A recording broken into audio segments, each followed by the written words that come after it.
Okay, I have no idea why, but for some reason my mic was just like, nah. So I did the classic plug and unplug, and now it works. But like, I'm really glad that I could tell that it wasn't working because my mouth wasn't moving. I have no mouth and I must scream, except I have a mouth, it just won't open. Funny enough. Anyways, so hello, Kira, and all y'all who be here to watch some Shibuya Scrambles.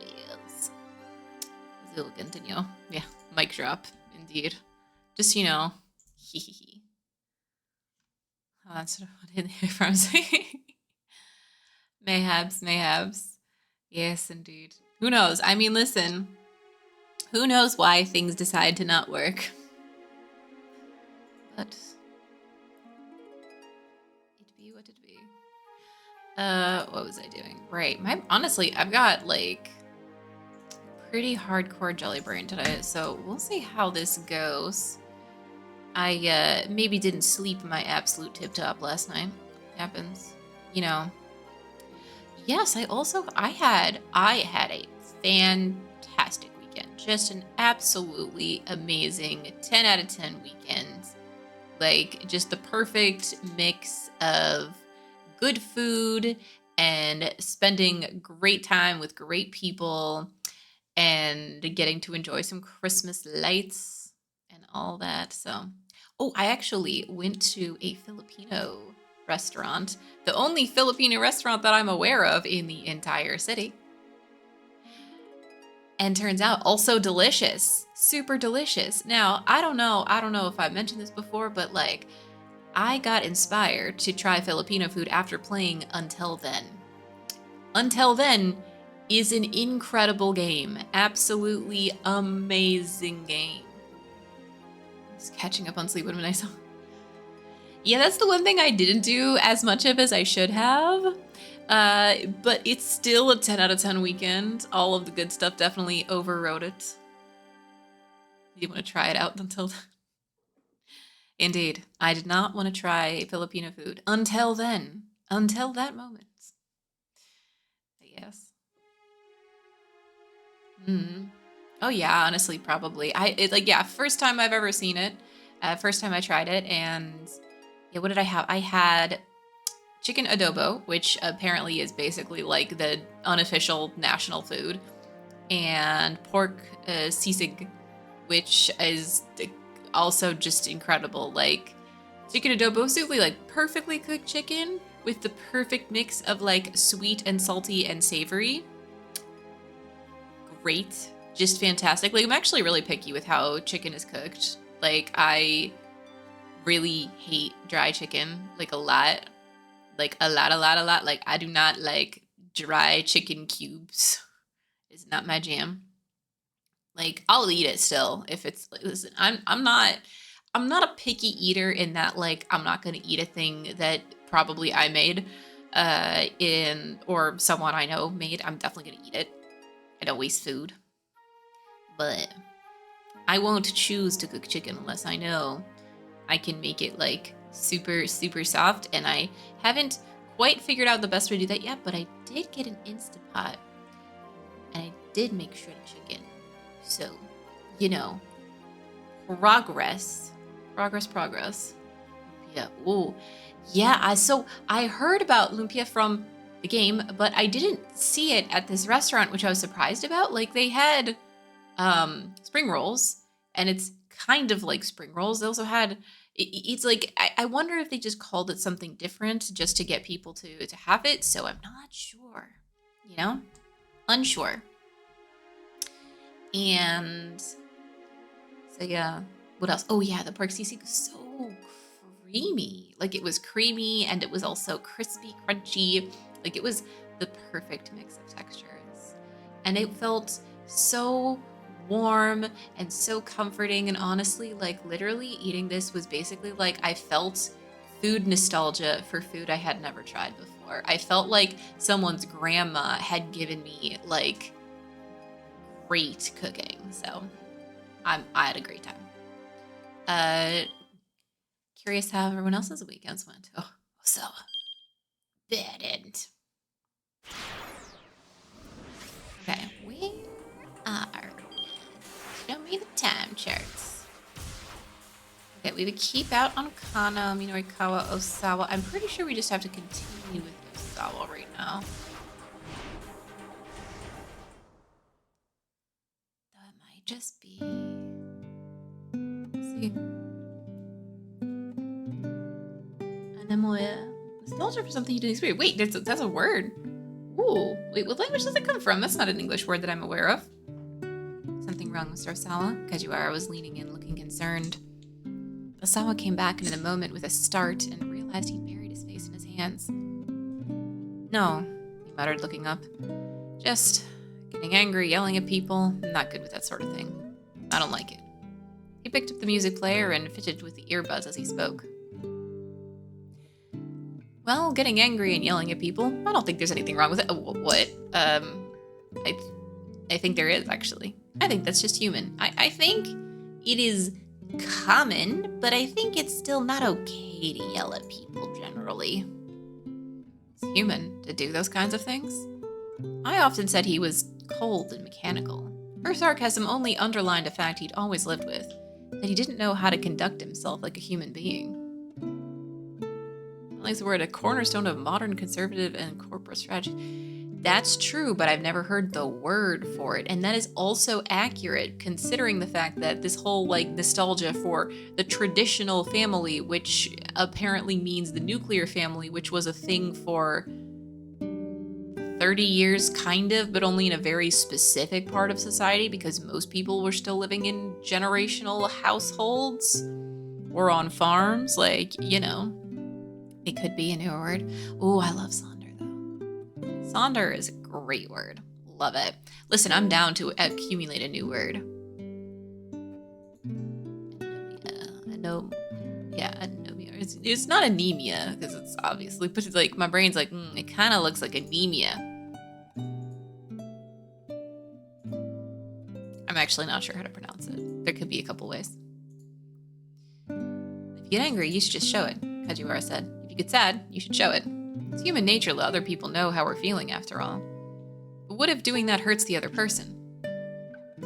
That's when you apologize, sir. Huh. It occurred to Osawa that he'd never tried to tell anyone how he felt before. Never.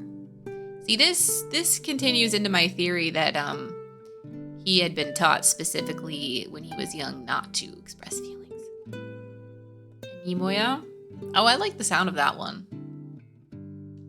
Because, yeah, I don't know where to put the stress. I don't know where to put the other thing, too. Looked into it, yeah. How TikTok trends like trad wife and clean girl. Yes. Interesting. But does make sense, yeah. He'd never felt the need to. And yet, right now, he suddenly felt that if his daughters were to appear before him, he might blurt out everything he'd ever left unsaid. It was a terrifying thought. Darling, I opened the door and stepped into the room. The detectives are asking for you. Seems there's been a development. Well, be right there. Osawa and Kajiwara hurried out of the room.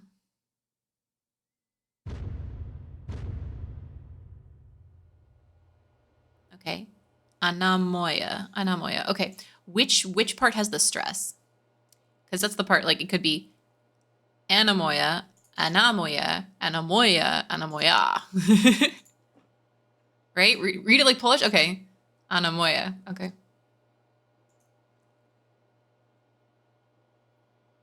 So, Polish would be the penultimate syllable. Anamoy.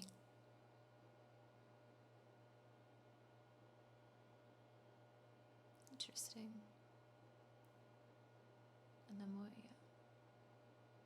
I'm playing with the word in my head and from seeing it from different points of view, because if you read it like it's another language, you hold the word differently in your head. It's constructed from Greek to correspond to Greek. Nostalgia. Well, nostalgia is... I was reading similar enough. Makes sense, actually.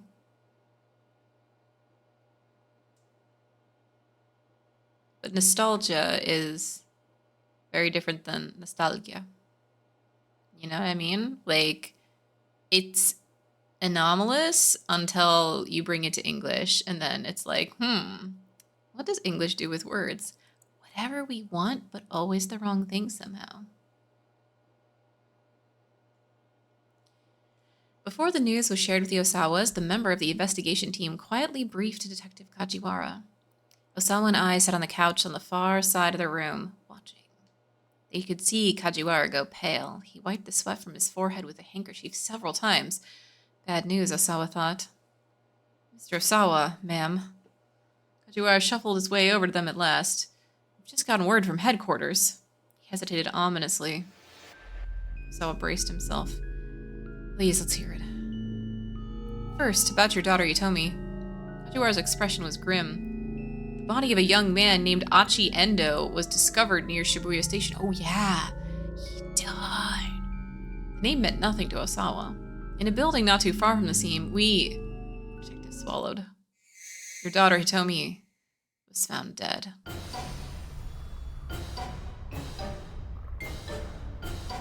The world began to shake.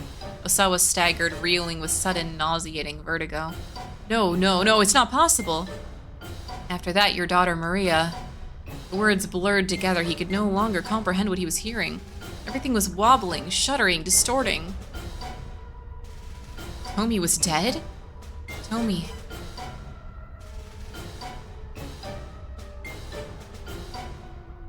Those words, Osawa's whole world went dark, as if someone had just yanked the curtains closed. Yeah, that's a bad end. Yeah, that's a bad end. That's a very bad end for everyone. Learning of Hitomi's death plunged Osawa into a pit of despair. This was the dark end of a chain of events that began with a simple, small decision.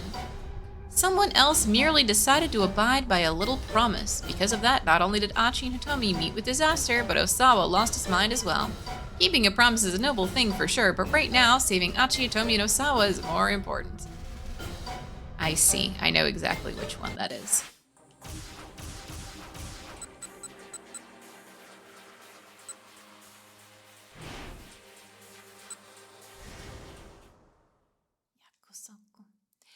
Oh, I love that sentence, Algul. Origami the words into shape and hammer them in when they don't fit. That is absolutely true. Oh, no. Again.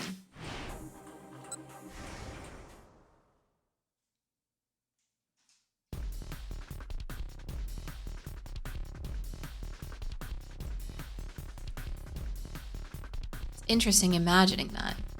Really. Sort of like folding words and then slamming them into place. Like, imagine hammering origami in general. Everything bad can be traced to Minorikawa. Yeah, might be true. Hurry out of the cafe. Sorry, Endo. Sorry, Alright. You're just gonna have to let this one slide. I've got Toyama's life on the line here.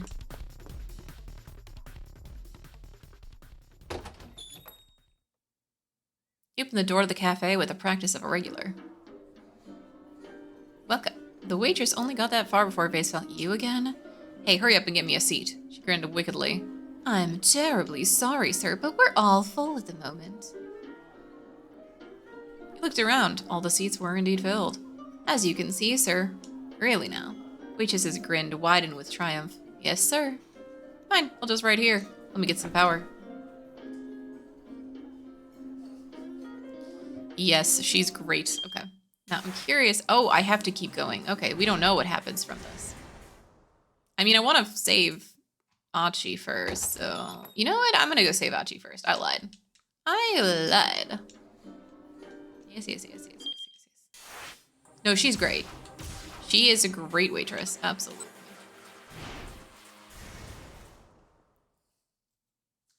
Achi bad animal. Yeah. Achi didn't slow his pace till they were nearing the destination, turned back to Hitomi. It's only a little further now. Do you want to walk? I'll be alright. Ah, look out!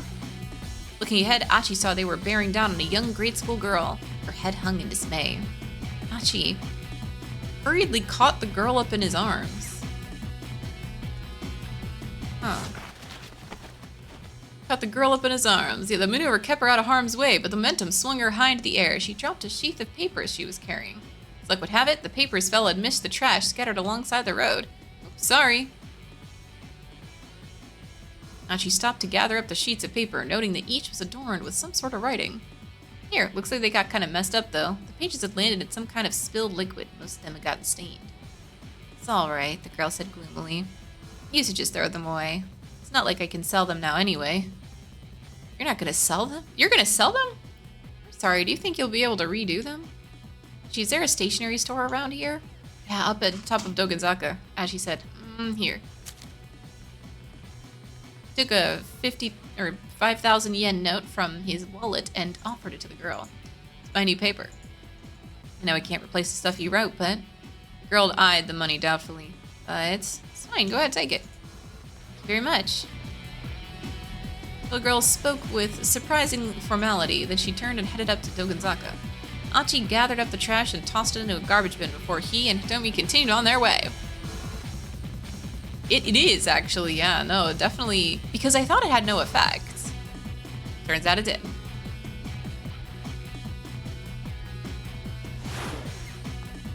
Achi led Hitomi to an old, multi-tenant building. They hurried inside and headed up the stairs. Behind the reception window on the second floor sat the custodian, sleeping on the job. Yukinori Kitijima. His main job is overseeing the monitoring room for local surveillance cameras, but on the side, he also works as a novelist and game scenario writer. He often sleeps on the job during his free time. But sometimes while he's asleep, he gets his writing done. What? Okay. You know, I wish I could do my job while sleeping too, but I would also be very scared to do my job while sleeping because you wake up and you don't remember how or what you did. Just recently, a certain game was released, set in Shibuya, but since he wrote the scenario and emailed it to the game company while I was asleep, he didn't know about it till just the other day. Hey, wake up, man.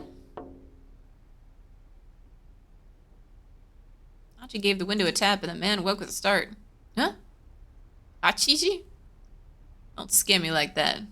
It's one chi too many. And wow, you sure seem to have a lot of free time on your hands. Yeah, no one's been by to check today. But it's not so bad, right? I mean, I guess it is a surveillance room, but still. The man let out a big yawn. My dad asked me to come down here and check on the security monitors, actually. She said, oh, sorry to bother you when you're busy, Tommy added with a polite bow. Who are you? You with that Chi-Chi? I'm Hitomi Osawa. It's nice to meet you. Oh, what, you are Chi-Chi's girlfriend? Again, too many cheese there, and that's none of your business. Dude wrote, like, straight up wrote some Fire Emblem games? Did he actually do it while sleeping? Is that a real thing? That's kind of terrifying. Hoping his blush wasn't too obvious, Achi mimed unlocking a door. You won't answer a simple question. You want me to hand over the keys? Yes, I'm his girlfriend, Tippy said. We just started dating, so I'm sure I'll be seeing more of you, sir. She flashed a winning smile. Oh, well, what a surprise. Never thought our Chi-Chi could land a fine lady like yourself. The surprised custodian held out the key. Good for you, Chi-Chi. Still one chi too many. But, yeah, dating. Achi gazed into Tomi's face, even more surprised than the custodian. The key dangled, swaying to and fro like a pendulum between Achi and the man behind the counter. Achi, Tomi said, nudging him in the side with her elbow. Come on. Oh, great. Snapping out of it, Achi took the key and headed up to the next floor. Sleepy writing, true. Sleepy writing, yes. Asleep writing is a thing that terrifies me, but also intrigues. I'm sorry, Tommy said as he entered the monitoring, for just saying we were dating like that, I mean. That's a pretty clumsy lie. No, it's just kind of sudden is all. I was just a bit jittery, I guess. Achi felt his cheeks color again. I mean, I figured I had to say something or he wasn't going to cooperate, Tommy said. She looked a little embarrassed herself. Sorry, I didn't mean to make things weird. No. Like you could just imagine how he's saying it. No, it wasn't weird. It wasn't weird at all. It's not weird. It's not weird to think about us in like a dating context. Like it's totally natural and normal, right? Like, you know, it must have been the easiest lie ever, right? Right? You know, it was kind of... He stopped himself right there. Now wasn't the time for that sort of conversation. They needed to find that blue minivan. Exactly. Yes. You get it. So cute. The surveillance camera monitoring room was really just a big office with a single computer. Hachi knew it well. So this is the monitoring system, he explained, switched on the computer. You can see all of downtown Shibuya from this one computer. Ah, yes, the sound of the hard disk. Timmy gazed impatiently at the monitor, even though it wasn't showing anything yet. The look of sheer determination on her face had Achi enthralled. Talk about how attractive your sister is, Achi murmured, but as far as I'm concerned, right now, you're the lovely one, Hitomi. Hitomi looked at him, uncertain. And look at the lengths you're going to and the risks you're taking to save your sister. I can't bear the thought that something might happen to her, and the last time we were together, such horrible things. Plenty of people do bad things without realizing they're bad, never mind trying to fix it. Just doing what I think is right. Yeah, but these days, most people don't do the right thing. Heck, if they did, Shibuya wouldn't be as covered in trash like it is. Me, I appreciate it when someone really cares about the things that are important. Doing the right thing is a matter of course, that's very attractive. Achi blushed as he said it, Hitomi shyly looking away. I think the system's ready. Turning to the computer, Achi hastily changed the subject.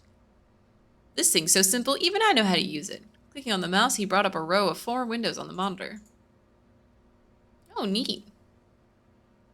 Each window showed a different view of the Shibuya cityscape. The image quality's not great, but that's because it's being updated on a 2-second delay, I guess. Achi tapped the keyboard, bringing up shots of different locations. He clicked on one of them in order to enlarge the image. Maybe we really can find that minivan with this. Tommy's practically glued to the screen. My dad's the one who designed the security system. Dad must be pretty amazing. Well, he graduated top of his class at Tokyo Denko University, a prestigious national university founded over a century ago.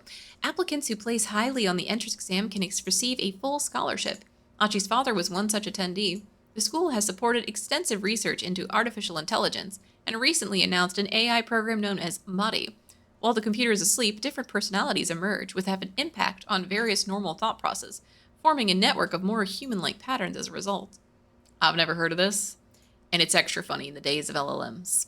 Oh, it's going to be even funnier the next 10 years or so, guarantee it. And by funny, I mean not like funny like, hee hee, they used to have technology and it was worse, but very much like, it's so interesting. It's so interesting to see, like, bits and pieces of the past and what used to be, like, the highest of techs, you know? Like, because it was. It was. Like, do you guys remember before ChatGPT, like, literally, like, a few years ago? Literally, chatbots were always kind of, they were fine. I mean, Smarter Child way back was, like, okay. And then there was Eliza, which is, like, super crazy, old school, but, like, it started to trick people that maybe it had, like, personality. Yeah, like, it's just, Eliza's, like, insanely old, but, like, it was still pretty obvious it was following a format. And same thing with the other ones, would repeat a lot. And I need to cough 1 second.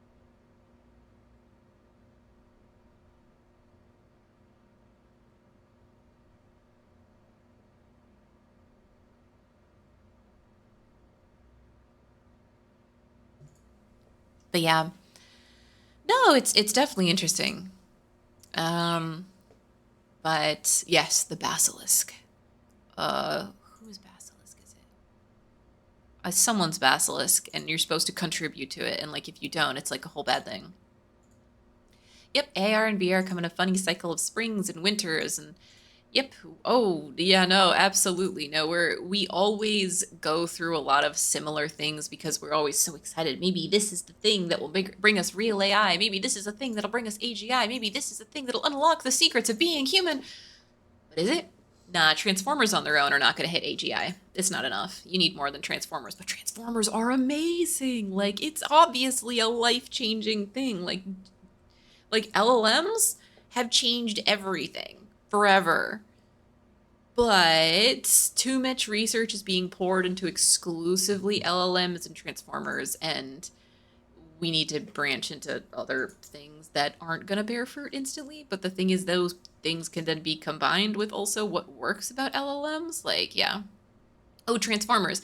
So basically, how it works, actually, funny enough, yes, the name was originally developed by some delightfully geeky people. So, yes, they named it Transformers because they like Transformers, but also because it's how the weights work in an LLM. So basically, Transformer Network gives the idea and concept of attention. So a really oversimplification is that basically every single word in a sentence plus every other word that came before it will affect um, the weights of the LLM, will affect like how it's thinking and what becomes the next most probable thing. And it's basically this concept of attention, of actually being able to, like, instead of literally just predicting the next word, but also like taking into account the entire sentence plus also the entire context of paragraphs, et cetera, et cetera. Yeah. Attentive, predictive text. In a way, yes. It's a bit more complicated than that, and I would recommend oh gosh. Oh gosh, like what is it? Like Two Blue, One Brown or something like that? Like that, the guy who does the amazing math videos on YouTube, he also did some incredible videos about like transformer architecture and how LLMs work. And it's literally, even the animations alone are worth watching for that sort of thing. Like you get an idea, you get a vibe of how it is, even with little background knowledge. So my homies want to burn down the LLM business. Not actually counterpoint, even if so, know your enemy. But yes, unfortunately, I understand that in this late stage capitalism nightmare realm that sometimes it feels like we live in, we are unfortunately stuck with people deciding that they don't understand why things have quality, and instead of letting people who are good at things and experts and taking the time to like actually understand why things are good and how to write things well, we're just like, yeah, well, AI can do writing and it does a pretty good job, and also it's much cheaper and faster and it'll do whatever I want. It's better. Nah. But it does help with a lot of things. So, still, it's a game changer in a lot of ways. I'm still pretty excited for what it is and what it means for the future, but anything that business gets their hands on, it's kind of becomes a crazy nightmare pretty fast. So, we'll see. We'll see what the future brings. Yeah, he always said he could have had a career in computer engineering, but he took over the electronics shop so he could marry my mother instead. Not sure why he couldn't have done both, but you know what? Props to him for choosing his life, and hope he's happy. That's such a sweet story. Did they run the store together then? Achi shook his head. Nah, my mother died when I was 4.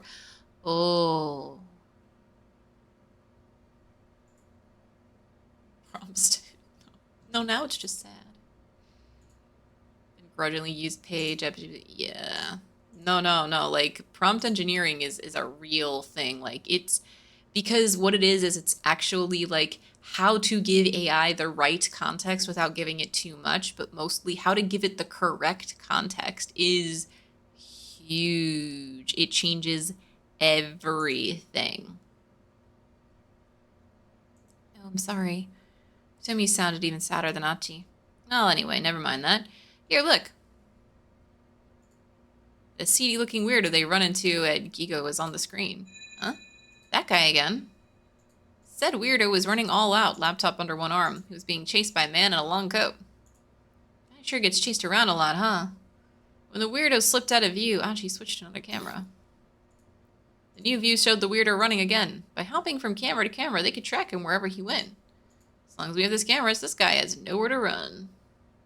Nowhere to run, huh? When he said those words, they struck an odd chord in his mind. He remembered their repeated run-ins with the man with the cane, how the assassins always seemed to know where to find them. Achi, please. Demir, just stop messing around. Let's look for the minivan. Sorry, there's just something I'm curious about. Achi continued to check the seedy-looking man.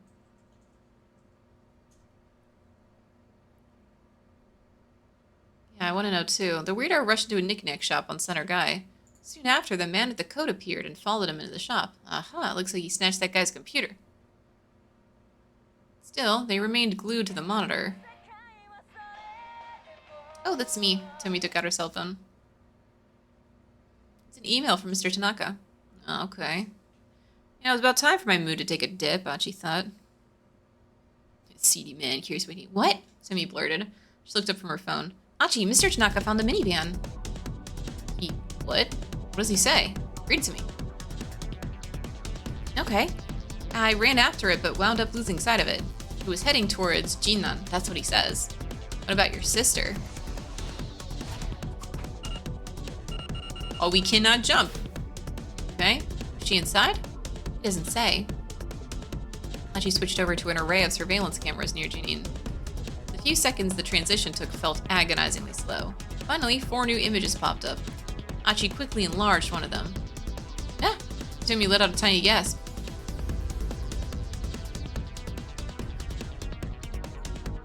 There on the monitor was the blue minivan. There was no doubt about it.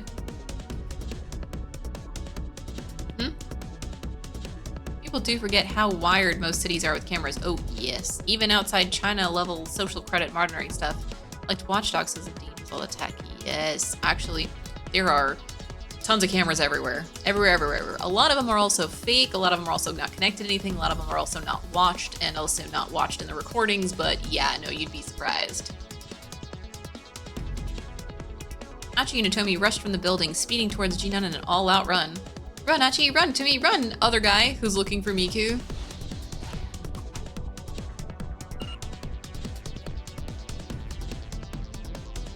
Okay, hold on.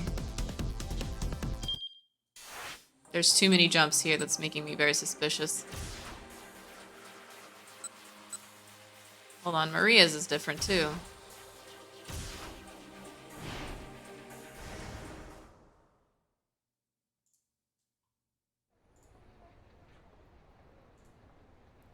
Arrived at the alley, though. There's nobody there. Paradoxically, I'm both relieved and severely disappointed. Then I happen to notice something lying on the ground. Pick it up. It's a notebook. It's from the back. Okay, yep.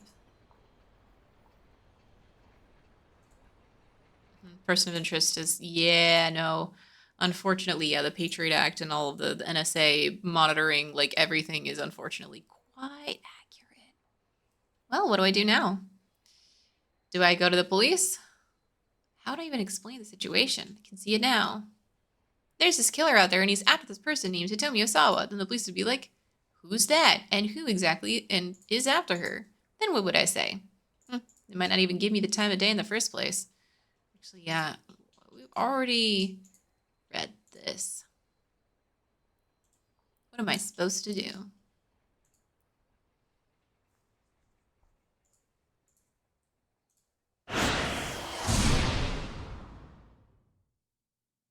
We do still have a keep out here.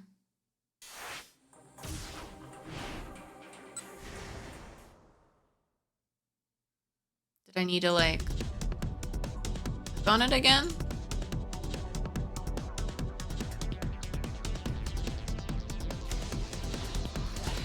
Oh, now I can. Got it. Oh, yep.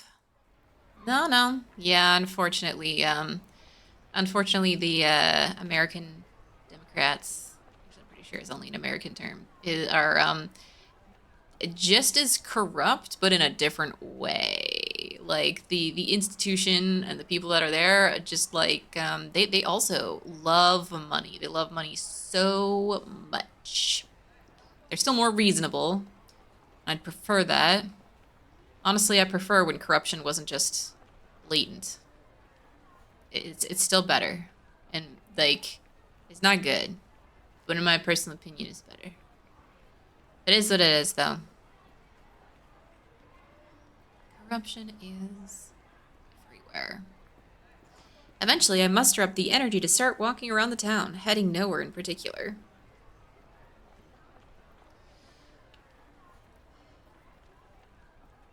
I wish that when I clicked on a message, my options were delete instead of pin. Yeah, it's a little You have to go to the options. Like pin is apparently a more common thing to do, which I don't understand because I've like pinned a message like once ever. I don't understand why it's so common. The billboard outside of a department store displayed a poster of some female musician. She must be pretty popular because lots of passerby stop to take a good look. Am I just imagining things? I feel like I saw the same poster somewhere very recently. Standing underneath the sign is a woman talking on her cell phone. Sounds like she's having an argument with whoever's on the line. I don't want to be nosy, so I just pass by. Was that Aya Kamiki? Like, as they come out into Koendori, I gradually come to a halt. I'm a little tired from all this aimless wandering around. Let my gaze stray along the streets as I consider my next move. Then I catch sight of a blue minivan parked across the street. Oh! Suddenly my heart starts pounding. I know this. I know this minivan. If I head over to it, I'm sure I'll remember something. Oh, yeah, great idea. As if pulled by some huge magnet, I make my way towards the vehicle.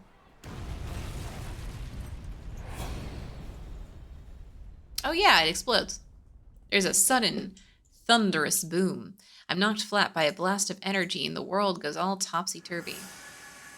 As I lie in shock, a wave of unfamiliar images fills my mind.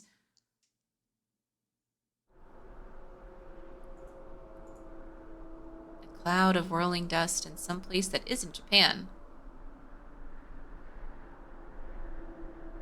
A simple room with unfamiliar architecture.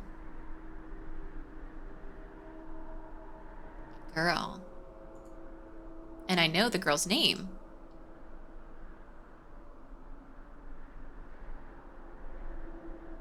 Her name is...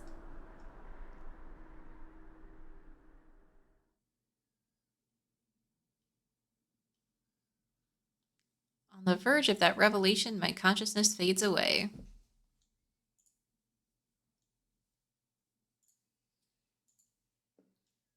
Oh, so yeah, that's gonna be bad too. A Department of Defense paper, a Buffy doctrine. That's pretty cool. Maria arrived on Koendori just in time to get caught in the minivan explosion. If she's going to avoid this fate, she needs to stay away from that vehicle. Someone else's actions can ensure that Hana Toyama crosses paths with her again. Then Maria will talk to her to avoid the minivan. I see.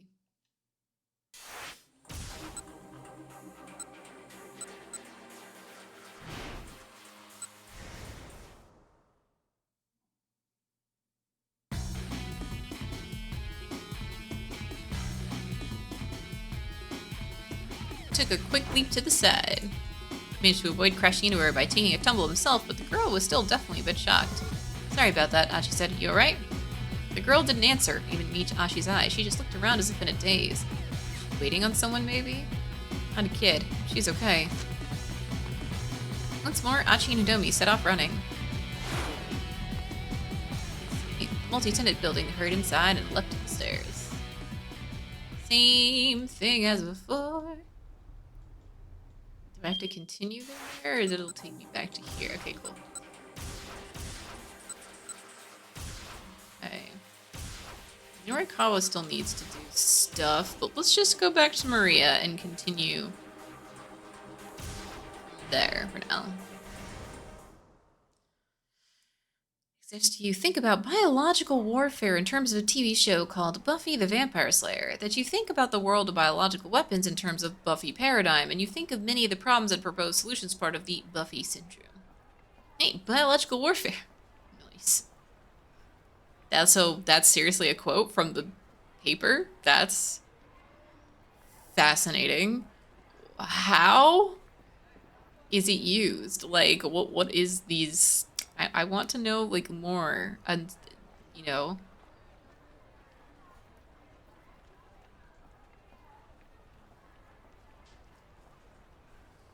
Ayakamiki. And then maybe also... Oh. I catch sight of a little Hana in front of a billboard. She's showing something to a woman there, some colorful sheets of paper. The woman looks a lot like the musician in the poster. Moreover, I have the feeling I've seen her someplace before. Where could I have seen her? Man, heavy amnesia really is a pain in the ass. I have no way of knowing whether I've forgotten something or had no memory of it in the first place. That's also kind of interesting to think about. The one looks through the papers Hana held out to her, nodding approvingly at each one. I could hear her murmur with admiration. Hana! I wave as I scamper on over to her. As I do, the woman abruptly hurries off. Hey, we meet again, I say. Hana just gives me a bored look. Who was that just now, I ask. I don't know. Hana quickly gathers up her belongings and starts walking briskly away. Hey, wait up! I call out. The girl ignores me. She's moving at a jog now, heading from Spanish Hill towards Koendori. They did have those official briefs on all the Naruto runners joking about clap. Yes. Yep, I can imagine that would have been really interesting to listen in on the PowerPoints about Naruto running in Area 51. Like, it was a whole thing. Dude basically decides to compare the threat of biological threats to the monster of the week formula of Buffy. Oh, and how you can use those mental models of the show to address IRL prep for threats. I realize that those of you who are workaholics or simply mature without children or younger relatives may have never seen the show. It is, however, about a teenage vampire slayer who lives in a world of unpredictable threats, where each series of crisis only becomes predictable when it is over and is followed by a new and unfamiliar one. Oh, that's actually really clever. Like, then you can get an idea of, like, the overall formula still, of, like, the psychology behind it and how the character's gonna go, but also the threats are gonna be unfamiliar stuff. Ooh, kind of fun. No, I'm much more interested in reading that sort of stuff than... Listen, if, like, politics talked about, like, Buffy the Vampire Slayer, Naruto more often, it'd be a lot more interesting in the right ways. Oh. As she steps out on a Koendori, she trips and falls down hard. The contents of her bag spill out onto the road. Ooh, whoops. Catching up to her, I gather some of the fallen pages. What's this? There are poems written on the colored paper. Copies of a prose poem titled The False Monsoon. The poem delicately details the wavering emotions of an adolescent girl. Also, in a clever twist, if the text is read horizontally instead of vertically, it tells about his father's worries over his only daughter, who is now of marriageable age. Hana's genius will soon be discovered by Aya Kamiki, and she will go on to become a popular songwriter. That's amazing. That's great. Good for her. That's super clever and interesting. A look of embarrassment crosses Hana's face as she snatches the pages out of my hands. Don't touch those are for sale. For sale? I'm selling poems that I wrote. Oh wow, that's incredible. She looks surprised by the compliment. Incredible? My friends at school said they were dumb. That's not true. I only saw a little just now, but I thought it was a really good poem. You're just saying that. I've been out here in Shibuya for weeks trying to sell these, but the only person who bought one was that lady just now. Hana lets out a mournful sigh. Well, what are you out here selling poems for anyway? I thought maybe you'd help pay back our debts. Okay, that's not something I'd expect to hear from a little kid. She's this Shakespeare Sudoku boy. Yes. Super knowledgeable about Shibuya person cheddar. Yes.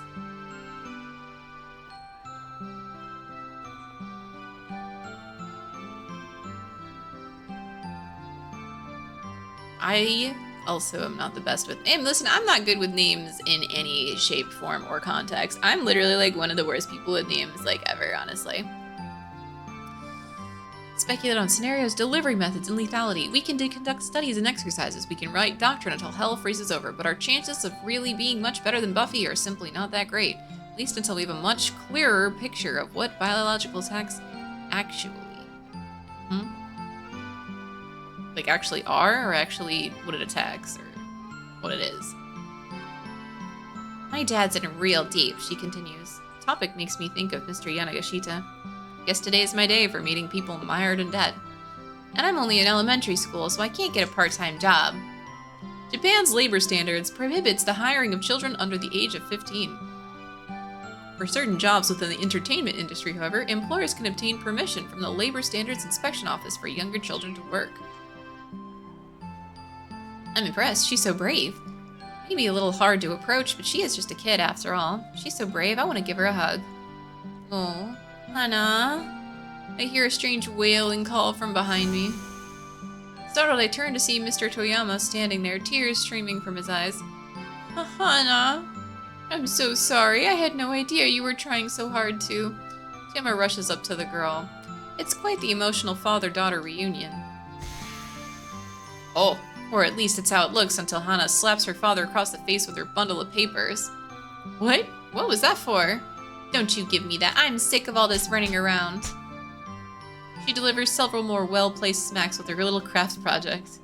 Okay, Toyama says at last. I know you're upset, but I have to ask you for just one thing. Then we can see about getting through the day, yeah? Okay, but just one. Can't help but find this ornery interaction kinda charming. You two get along really well, don't you? Yep. Nope. The two gave simultaneous, contradictory replies. And Hana suddenly starts walking off, Toyama tottering after her. Such a weird little sight that I can't help but laugh. Well, later then. Hello, Ripstixies. Oh.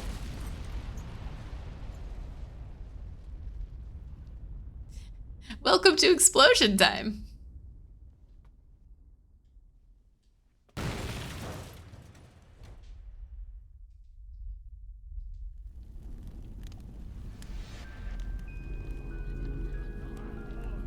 A literal explosion. And thank you for the hydrate and the strip.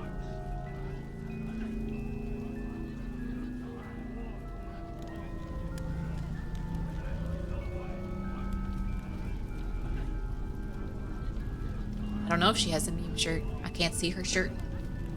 Further along Kowendori, I come across a car on the roadside that's spectacularly aflame. A group of onlookers surrounds it in a confused uproar. Seems almost unreal, like I'm looking at a set for a TV show or something. I stand there staring into the flames. What's that? I can see something.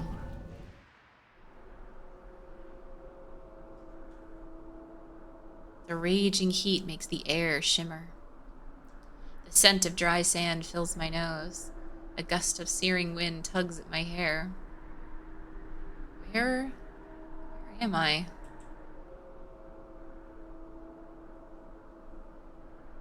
Decaying roads, decaying houses, a decaying city.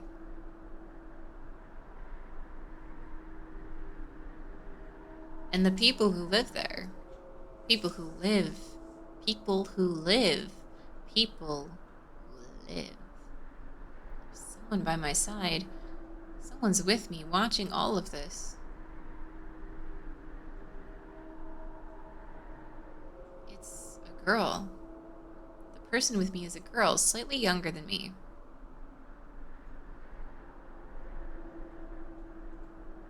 She says something to me. Anaïsme.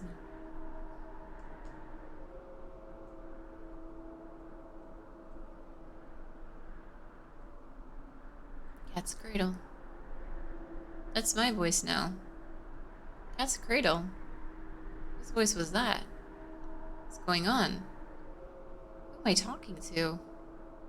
Yeah, Cat's Cradle. I'm showing someone how to do a cat's cradle with a string. But who?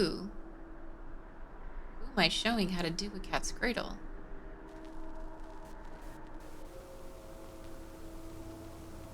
Kanan.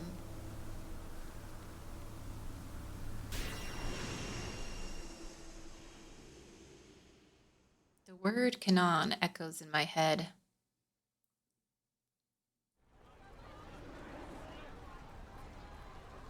Kanan.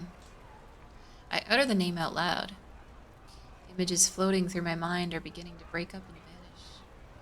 I feel, for a brief moment at least, that I'd caught hold of the edges of some of my lost memories. That's right. Come on. As soon as I say it, I'm filled with a powerful sense of duty.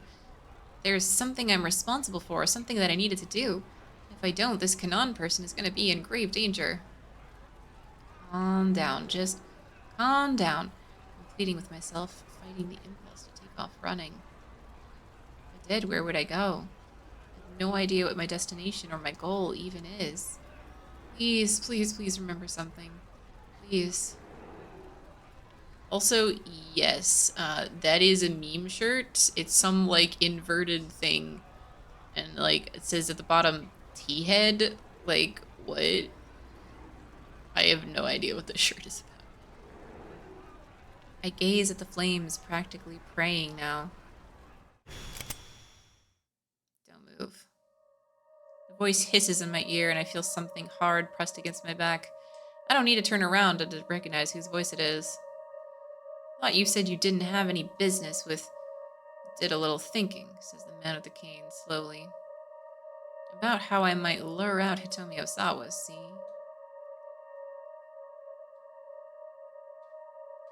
I'm gonna use you as bait.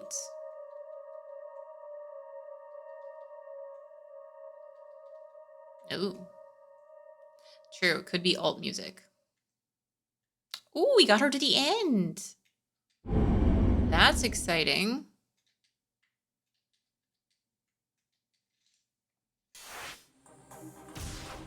Okay, so let's go back to Achi. Wait. This guy.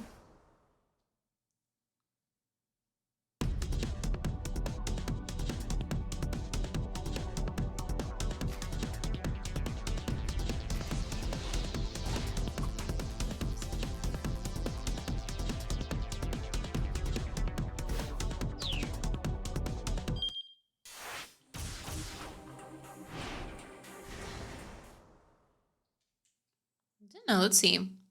They were gonna pull a cheap gut punch at the car being on fire, being the kid, and parents go, oh. No, thank goodness not.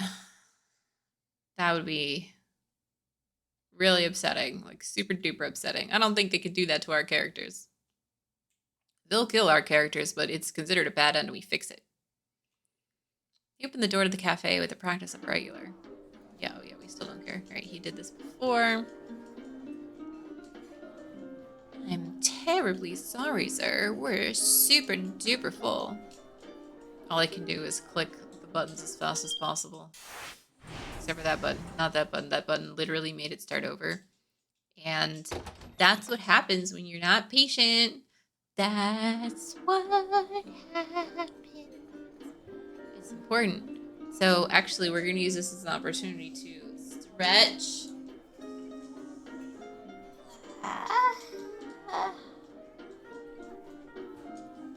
You can hear the clicky click click click click click click click click click and hydrate.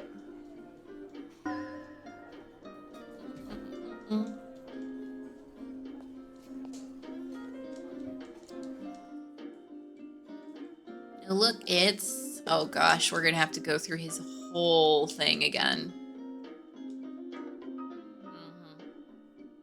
Okay, well, you know what? Why don't we talk about other things in the meantime? Goodness gracious. What have I been up to lately? I have been enjoying playing Pokemon on the 3DS. Lately, I've been playing Ultra Moon. It's been really nice, and it's weird because I played it before, but I don't remember it super duper well. Like, at all. I barely remember it at all. So I'm enjoying it a lot more the second time around. Also, I've been playing a little bit of, and I want to play more of, Majora's Mask on the 3DS. That is actually incredible. Like, legitimately, it looks so perfect and so good on the 3DS. Like, I honestly love, like, there's the map on the bottom screen. It is extremely well done. I'm super it. Like, it's probably, I could probably imagine the best way to play Majora's Mask. Especially for someone who didn't get used to exactly all of the things in the N64 version. Yeah, it's definitely incredible remaster. One of the great strengths of branching and non-linear storytelling is you can explore the dark and upsetting spaces. Yes. Contract them with your golden thread. Yes, you definitely can, but I do wish that it would let me skip certain things faster. Is probably the only thing I would have to say about this game that is a little like, yeah, I have to click on all this text again. I definitely did. Like, it even remembers that I've already read this. Like, no, you can't skip. Like, you can press the down button to skip, but only if it recognizes that you're at the point in the story where you can skip. Which is like a whole thing.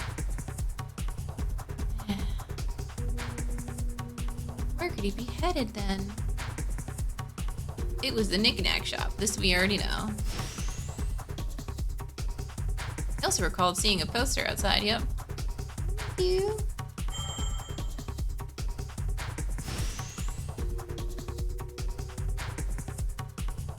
Press W or S to go on the backlog, then forward into it. No. So the thing is, I'm playing on a controller, so those controls mean nothing to me. But yeah. Oh, sometimes you can actually. It's actually letting me skip forward.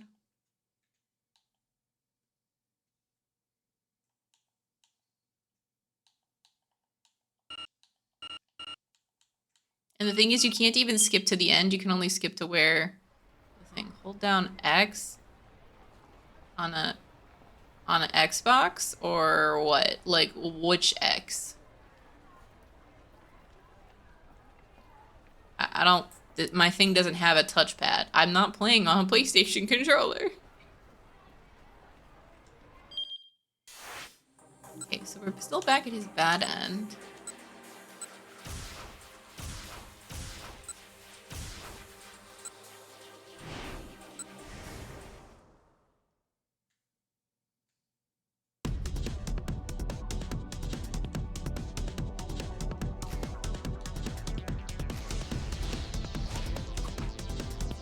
You okay?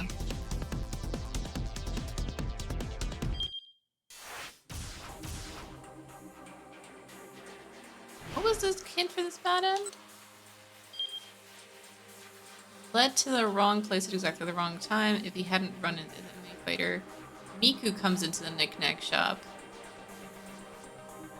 Yes. Why didn't she come into the shop?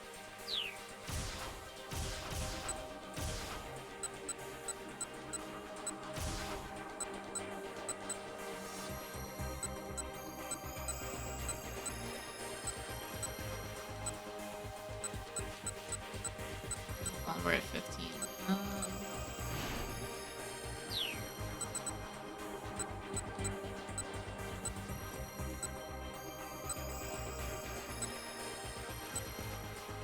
Why wouldn't she go to the shop?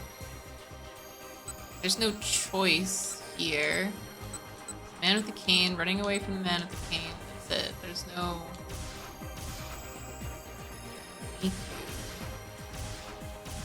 Okay, I guess we can just continue. Oh, a GitHub mod for making it go twice as fast. Still, I don't need it to go twice as fast in general. I just...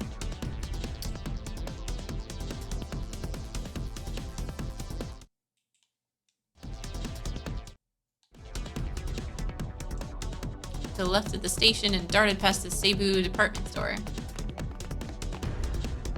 It wasn't that bad. It was okay.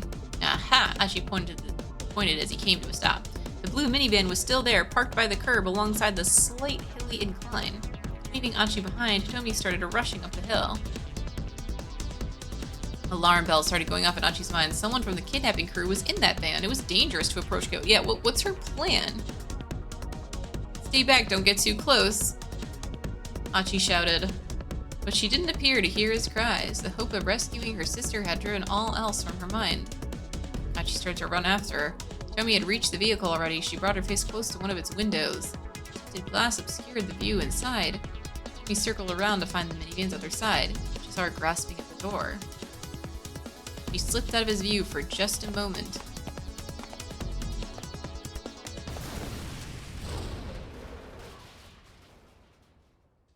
Oh dang. We see it from another point of view.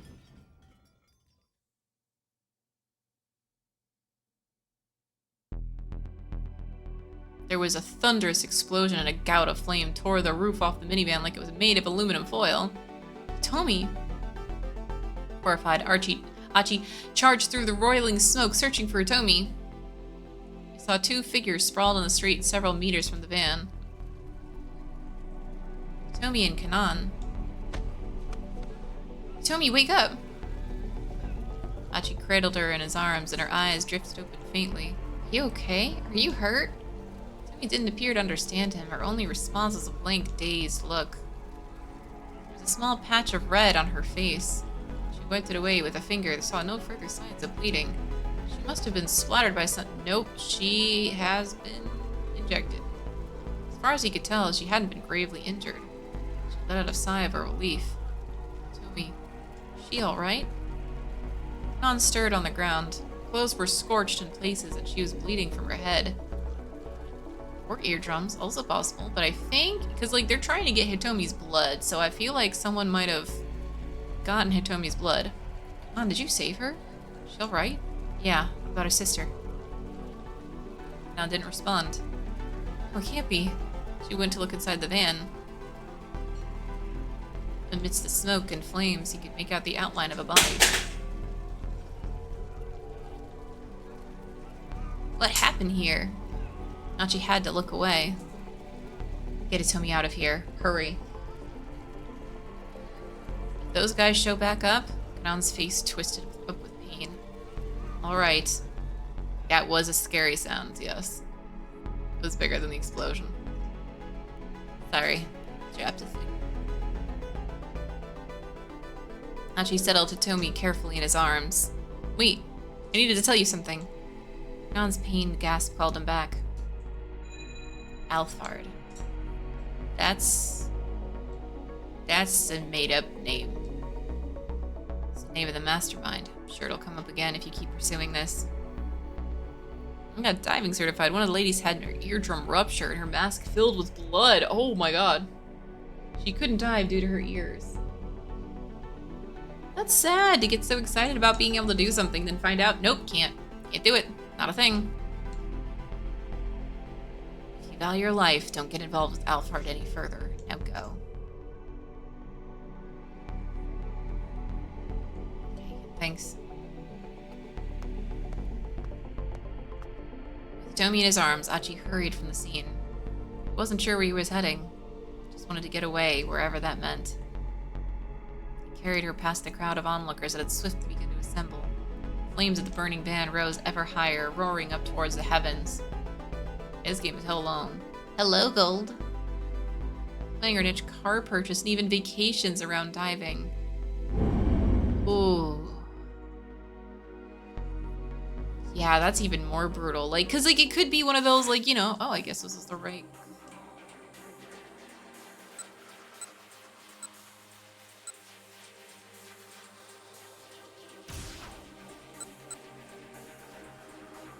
The To Be Continues are at different hours.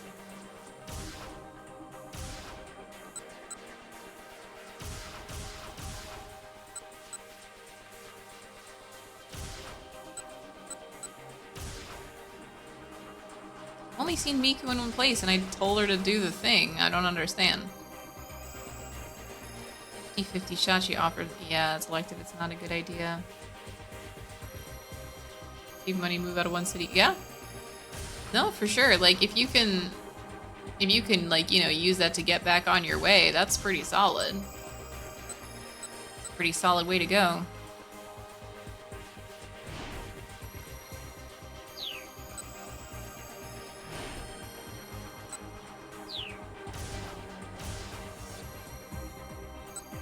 Okay, but, like, again, Miku only shows up here. Say where she's going?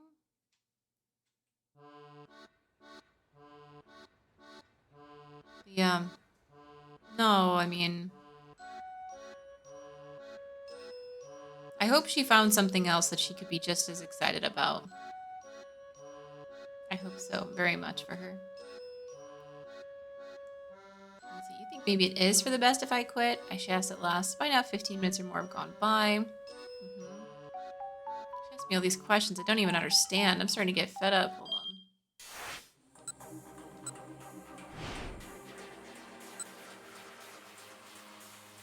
I mean, run forward's the right call.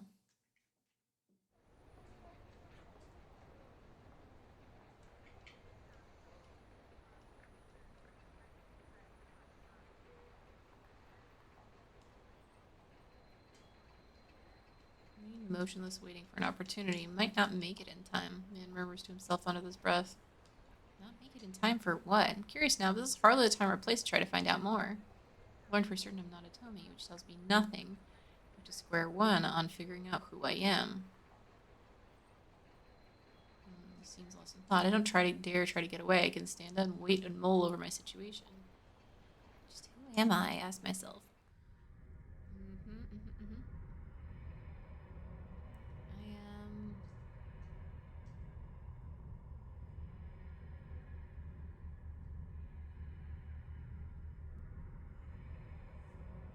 No, I have no business with you. The man finally says. Go. Don't worry. I won't follow you. What if I can believe him? Maybe he's just trying to get me off my guard so he can shoot me in the back. Do not go to the police or back home, he continues. Lay low by yourself somewhere for a while. As long as a while. Till around sundown. This should all be over by then. Well, it'll be over. I have no idea what it is, but I decide to not pry in case he decides to change his mind. So he just gives more for what we're paying. 1.2k letting you rent a house. Oh, yeah, that's hugely, massively different. Okay, I'm gonna run away now. Sure. Take a slow step backwards. Starting to turn away when he speaks up again. Before you go, I need to tell you one more thing. What's that? When you get your memories back, I'm sure you're gonna hate me. And so I apologize in advance. Of course, I have no idea what he's talking about, but it makes me even more uneasy. I truly am sorry. Got no response for that. Just give the man one last look before I turn around. This makes more sense. Maybe we accidentally met up with Miku when we just weren't supposed to. I had to look for some place to hide out for a while, as the gunman suggested, but I don't really know what's left from right in this town that's easier said than done. Before I realized it, I'd made my way back to the knick-knack shop where I bought the necklace. Maybe I could hide out in here. As I contemplate the possibility, I hear an all too familiar voice. Tama, Tama, Tama! It's Mr. Yanagashita on the floor of the shop. He's been tied up with some rope. What happened, boss? Look, this is all... I was framed! Nah, whatever's happened, I'm pretty sure it was all his fault. Just call it a hunch. He says I'm a thief. Well, I say he's the thief for selling stuff he finds around town. Hey, sales clerk steps into view. What are you implying? What the world is going on here? I haven't the foggiest. Tama, help me, please. Please, no. Yanagashita, I hate him so much. Now she kicks and squirms like a hyperactive child. Do you know this man? Sales clerk asks. No. Well, I mean, sorta. He's a real pain. He's been making a scene like this for as long as he's been here. I find it hard to imagine a worse way to interfere with someone's business. I hate to ask, but could you take him to the police for me? Police? Yeah. Oh, the police. Gunman did specifically warn me not to go to them. I feel no loyalty to the killer, but I am reluctant to antagonize him. For reasons I can't explain, I have a strong sense that going to the police right now is a bad move. Mr. Yanagashita isn't privy to my thoughts, and he looks up at me with a hopeful gleam in his eyes. Yeah, that'll work. Tama can take me to the police. Then we can put all this behind us. All's well that ends well, right? Well, sure. Feeling like I have no choice, I leave the shop with him.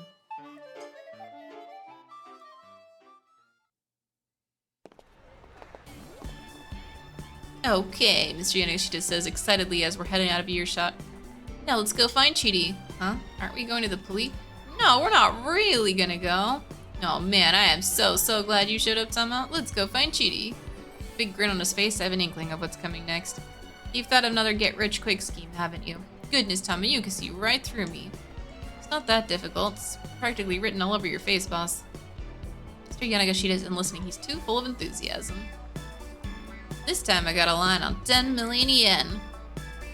So come on, let's make ourselves stinking rich.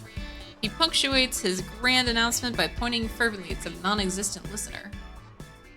Ugh, gosh, yeah. Oh, man. Several weeks later. Iron Stomach, a celebration of truly astonishing appetites when the mighty stomach triumphs over the endless cavalcade of... Okay. I stand with Chidi on the winner's podium. The cheers and applause are deafening when the master of ceremonies makes the announcement. Chidi is the champion. She laughs with delight as she holds up the... I mean, listen, she absolutely could. She should do this, but I have no idea why Yanagashita would be even remotely involved with that. And me? I got runner-up? What? Wasn't too into the idea at first. Found that professional gluttony kind of grows on you. I was surprised by how much I could eat. Admit, it felt kind of good. My memory cells have come back, but that doesn't matter anymore. I just found myself a new purpose. To steal a cheaty spot on the throne.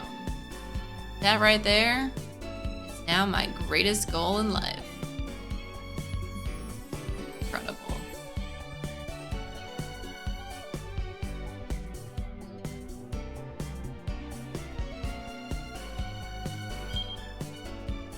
He never got her memories back, which wouldn't it be better if she recovered his old life as Maria? When she was cornered, there's someone who could have turned out and helped her out, Yanagashita. But he can't.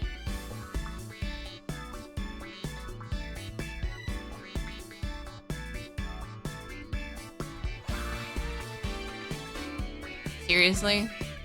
He's not supposed to get tied up at the knick-knack shop?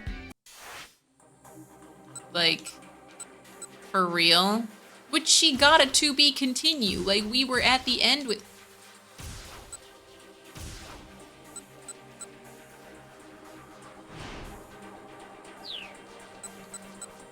I guess we can't go to the knick-knack shop. But that doesn't make any sense.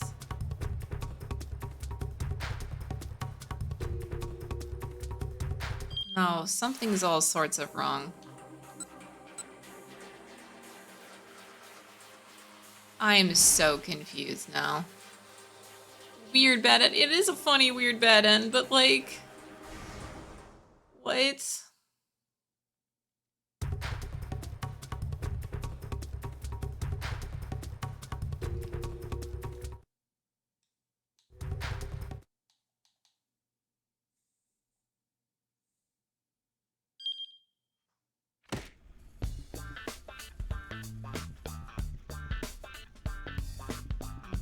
Someone else came into the shop. Yanagashita's eyes lit up as they saw who it was. Oh, my angel. Whatever it is my darling Miku doing here. Miku stood in the doorway on the verge of tears. Mr. Minorikawa, she began, her voice choked up. Miku? What's the matter? Is there something wrong? Miku drew in close to Minorikawa's side. Yanagashita's gaze darted back and forth between Minorikawa and Miku. Do you know each other? Sort of. More to the point, is she the girl who said you were in love with? That's right, the one and only Miku. I have her entrance music set as my ringtone. Alright, gotta save the coordinates for smacking him. Yeah, exactly. He deserves. Yeah, they asked if I knew him at the shop.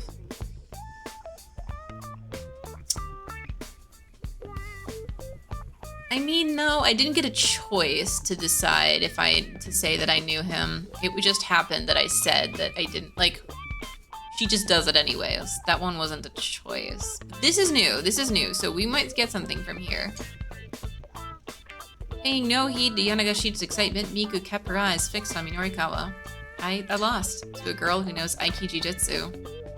I lost. She buried her face in Minorikawa's chest. She has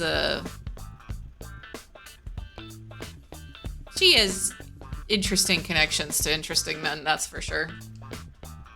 Just real characters. Yanagashita let out a gasp. What's this about? What in the world is this all about? He seemed on the verge of panic. Mr. Minorikawa, I need to learn Aiki Jujutsu. I feel so ashamed. She buried her face even deeper into Minorikawa's chest. That's so unfair! Oh god, I hate this man so much. Ugh. With tears in his eyes, Yanagashita darted out the door. Minorikawa glared after the pathetic fellow as he scampered off. That guy sure knows how to take advantage of a bad situation, I'll give him that. Let's see. Anyhow, I'm glad I got my partner back. We don't need to chase Minorikawa. Yanagashita. We don't need to chase Yanagashita. Ordinarily, he'd be inclined to pursue Yanagashita and subjected to a tirade, at the very least, but there was no time for that now. He explained the situation to the shopkeeper, who flashed a sympathetic smile. Ah, is that so? Lucky for you, we screwed up then. Much as I'm happy to do business, I just can't buy a computer that doesn't come with accessories. So you'd have bought it from him if he had the accessories? Of course. Stolen or not, it's all the same once I've sold it. Wow. Wow. Shopkeeper chuckled unapologetically. Suppose that's true. Norikawa laughed along with him. Yeah, all the same. Like hell it is, he roared. The Shopkeeper froze like a startled rabbit. I bet everything you have for sale here has been stolen, hasn't it? Don't be ridiculous. I'll warn you up front, there's no use hiding things from me. I've interviewed you after all, I know you. The shopkeeper was getting more and more flustered. Well, I mean, look, this is just between you and me, okay? Sometimes I go around gathering stuff that people lost and I sell it here. It's not stolen, just repurposed. There's something wrong with that, right? The shopkeeper smiled ingratiatingly. You moron. Minorikawa stuck his finger in the man's face. Selling lost property is a serious crime, too. A potential violation of Article 254 of the Penal Code of Japan regarding embezzlement of lost property. I did not know that was a thing. A person who embezzles lost property, drift property, or any other property which belongs to another person and is no one's possession shall be punished by imprisonment with work for not more than 1 year, a fine of not more than 100,000 yen, or a petty fine. Yeah, only police isn't, pretty much, yeah. It is? I mean, I sort of figured it might be sometimes. Well, I'm not the police. I'm more akin to curiosity than legality. In fact, I found all this pretty fascinating. I mean, what sort of things have you gathered up for sale? Well, let me see. This and that and this and that. Man pointed to various items on the shelves. And also this and that and this and that, I guess. Minorikawa was distracted all over the shop. Everything the shopkeeper pointed out had a hefty price tag. You're actually able to sell things like this. Minorikawa asked, sure, I can sell stuff. Earlier today, someone bought a big necklace. I'd listed it for for 40,000 yen, but I discounted it down to 30,000. You could still make a profit even offering discounts? Sure, I mean, it was just something I found lying on the ground after all. Minorikawa looked back at him, and for a moment he laughed as well. His face turned hard. This is no laughing matter, he bellowed. You need to stop what you're doing here right away. Otherwise, you're gonna find out what it's like to get punished by my pen of justice. I'm so sorry. Shopkeeper bowed repeatedly. Right? Pre-salvage nautical pirates, indeed. I mean, a PC in Skyrim. Also true. Also true. He plays like everyone in Skyrim plays. What? This is left around? Yoink. Minorikawa glared. The truth was that right now he was so busy he'd have to let this guy slide. Still, this whole thing was asinine affair. Had eaten up a big chunk of time he didn't have to waste. He was going to have to finish his copy by Eck at the editing office. Laptop in hand, he left the shop, only to stop short when a slight figure stepped out in front of him. Mr. Minorikawa, Miku stood there, barring his path. Please introduce me to a dojo where I can learn Aiki Jujutsu. Sorry, I really don't have time for this right now. Minorikawa tried to hurry onward, but she stubbornly refused to let him pass. You introduced me to that other dojo before, remember? I suppose so, now that you mention it. Tried to slip by her on the right-hand side, but she was quick to block him. You're the one who introduced me to the world of martial arts, Mr. Minorikawa. Yeah, you know, you're putting me in a bit of a bind here. Trying to slip by on our left was a no-go, too. She could anticipate his every move. Please just hear me out, Miku said. She was speaking through quiet sobs now. I can't stand to leave things like this. Yeah, take responsibility. She looked Minorikawa right in the eye.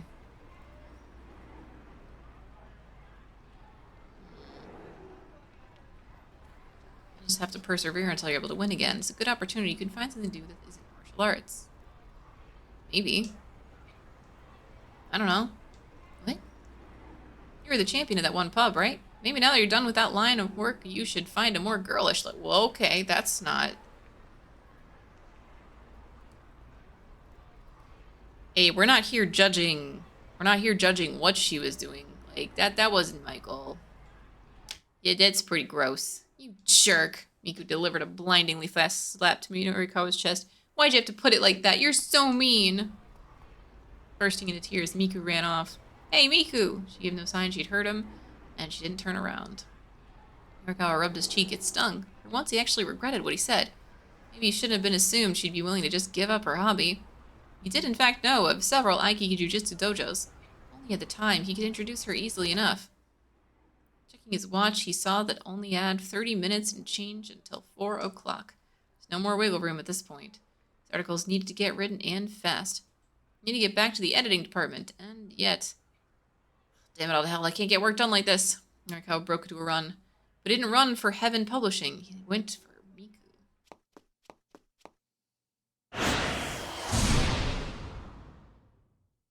Okay.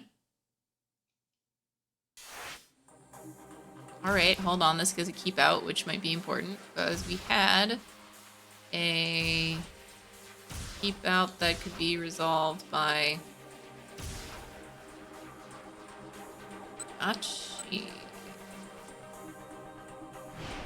What's happening with Achi?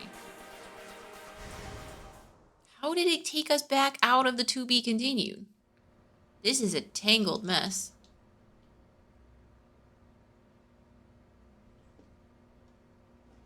Mm-hmm.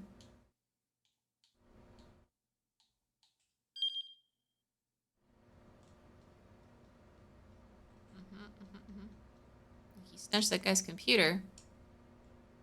Months later, they came rushing out of the shop and spread away again, wove through the narrow alleyways with cat-like alacrity. She did his best to keep tabs on him, but the man managed to give him the slip. Wow, Tommy said. She had been watching closely and kind of impressed. Mind if I keep at it? Achi asked. Sure. Continued scanning camera image, trying to locate the guy again. At this point, even Hitomi was invested in the quest to find the fugitive. Does it sound even remotely similar to Guild Wars 2? But minutes passed and they didn't spot him. Achi was on the verge of giving up. Okay, it's me. Took out the cell phone. Email from Mr. Found him. The guy was in a back... Oh. Was in a back alley off of Center Guy. He was talking with someone. Huh? Is that... Achi blinked a few times as he leaned in closer to the screen. Tommy, you have to look at this. Ah, that's my sister. Tommy brimmed with excitement. For real? I think so. What's she doing in a place like that? Why is she talking to that guy? I'm not sure. The monitor showed a cheerful little scene. Looks like they're having fun. Since they're twins, they're both into... Oh my god, no, I'm not saying that out loud. Achi felt his mood start to sour. I have to ask, are you sure she was kidnapped? Yes, at least I sure thought so, and so did the police. And what's this all about? Should we go see for ourselves? Guess so. What about that email? Achi pointed to Tommy's cell phone. Shouldn't you have a look at that? My sister comes first. The place where she is it far from here? Imagine if Stars in Time had this been... Yes.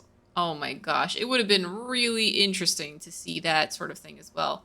In Stars in Time had a lot of really, really interesting loops.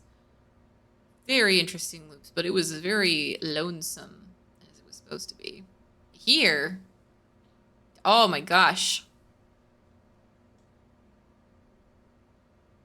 Achi and Hitomi rushed from the building, heading for the alley where Maria was talking to the computer thief. We can't talk to her because we have to see what we have to now.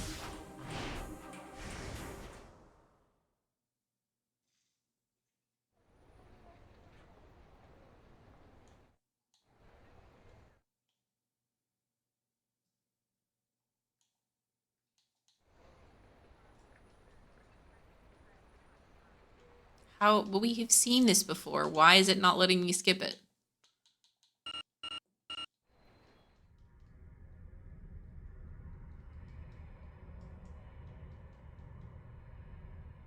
feel like they'd run out of event variables and Stars in Time was this long. Honestly, that's very possible. You know, there is...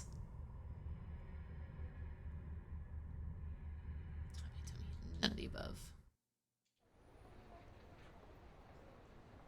None of those fit me at all. Turn to the sound of an exuberant voice and see Mr. Yanagashita running my way, flailing his arm in a friendly greeting. This guy could wind up banished to the pits of hell and he'd still give it his all day in, day out. Thank goodness. He is you, Tama. I knew it. The man with the cane grumbles something incoherent, then holsters his gun and flees the scene. Now you with some middle-aged guy? You look sweet and innocent, but I guess you get around. Wow. Boss, nice timing. Do a little fist pump. Whatever he's doing here, I'm glad he drove off that guy with the gun. What are you so happy about? Yoshida gives me a puzzled look. He's probably distracted by his own excitement. Anyway, never mind that, Tama. I'm such an idiot. I can't believe I was in a tizzy over some silly scratch card from a magazine. Well, teehee. Oh my gosh. Is it gonna be the same bad end? Yeah, I had a same issue with Stars of Time where like I loved it, but there was definitely it definitely started to feel like a little fake length, especially because like they could have just let me keep certain items and not force me to go back and force me to replay because like if I get an item from floor 1, just let me jump to floor 3, right? Nah.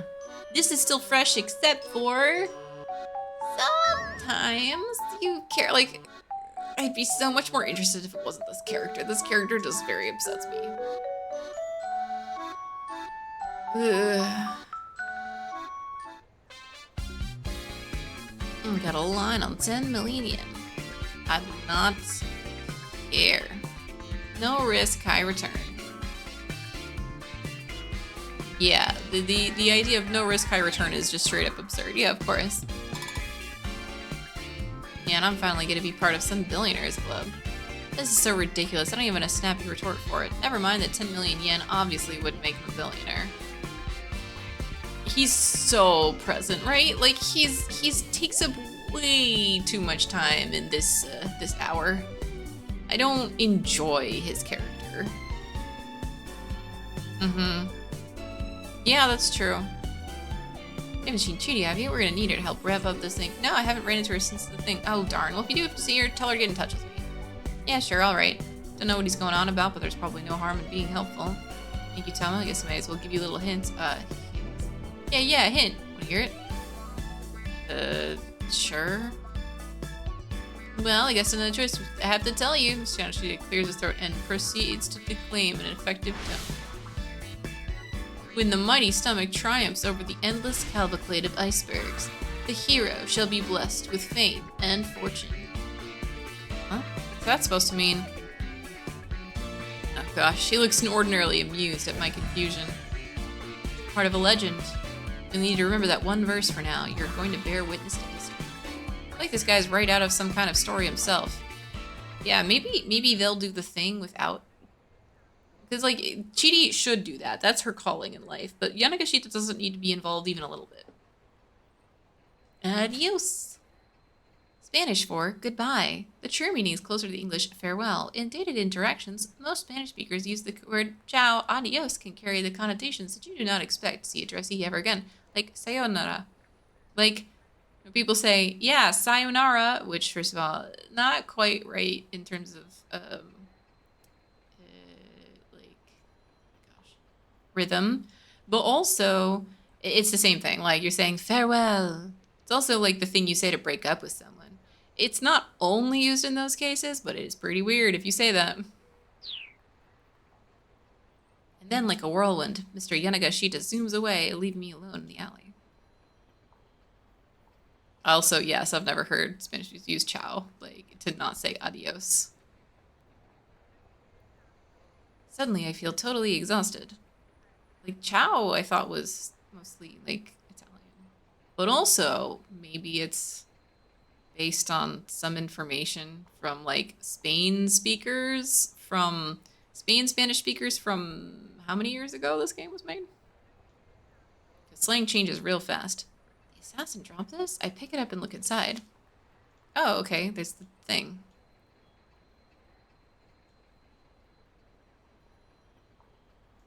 Okay. Neat.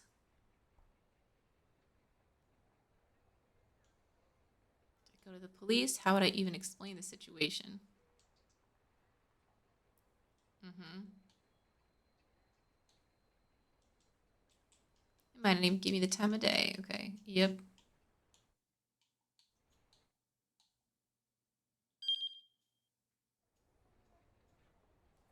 What am I supposed to do? Necklace around my neck sways idly to and fro.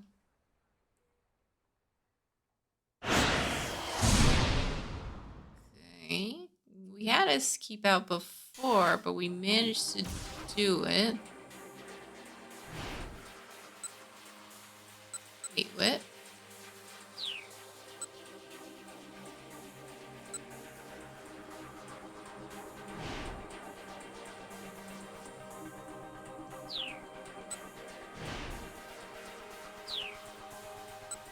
Wait, something's weird. Like, I didn't even make, like, a choice. What? Wait.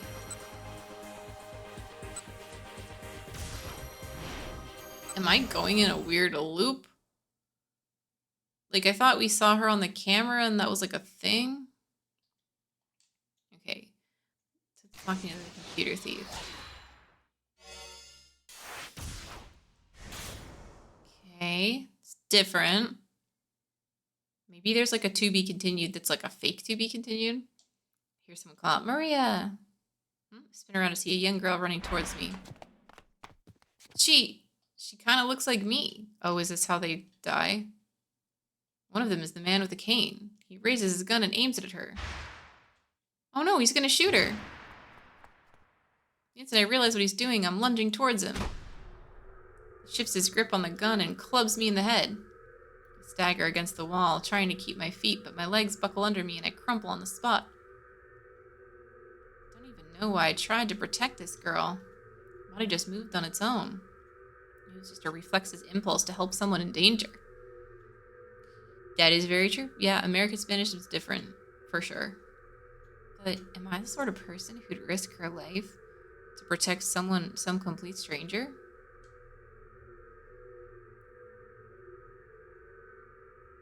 Okay, I guess we're not supposed to... Raise impulse. If you know what causes so many... Okay, so Hitomi is not allowed to show up there. That makes sense.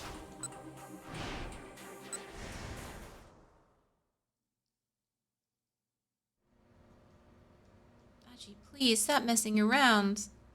We have to go to the minivan.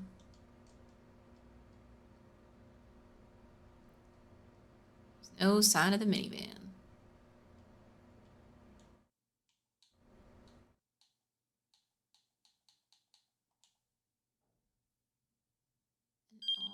Run.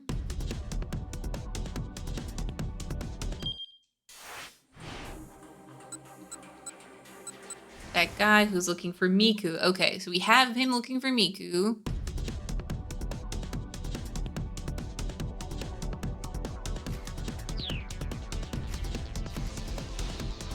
We need to unblock Minorikawa. Okay, unblocked. Long Koendori in pursuit of Miku, Minorikawa heard a cell phone ringtone coming from somewhere nearby.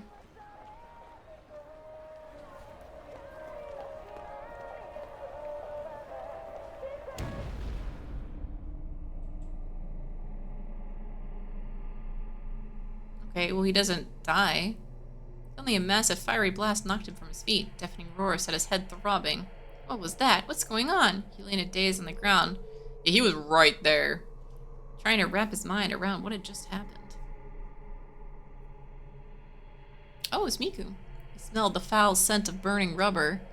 Then came a sound of quick footsteps rushing up to him. Mr. Minorikawa! A voice called out to him as if from an impossible distance. Mr. Minorikawa! Is that Miku? He forced his eyes open and saw Miku looking anxiously down at him. Mr. Minorikawa! Miku. Those things I said earlier, I'm sorry. I went too far. What are you talking about? That's not important right now. Miku choked back a gasp, and Minorikawa realized he had blood leaking from his mouth. His body wouldn't move, and his mind was reeling. What happened? Tell me. His voice was dry and hoarse. There was a minivan. It exploded. Exploded? Minivan exploded on a city street? That sounds like a terrorist act. His reeling mind drifted back to the attempted bioterrorist attack on Kasumigaseki 2 years ago. An unoccupied minivan had exploded outside an MPD station. Afterward, a device meant to scatter a dangerous biological agent had been discovered near the subway. With sudden clarity, Minorikawa recalled what Osawa had said earlier.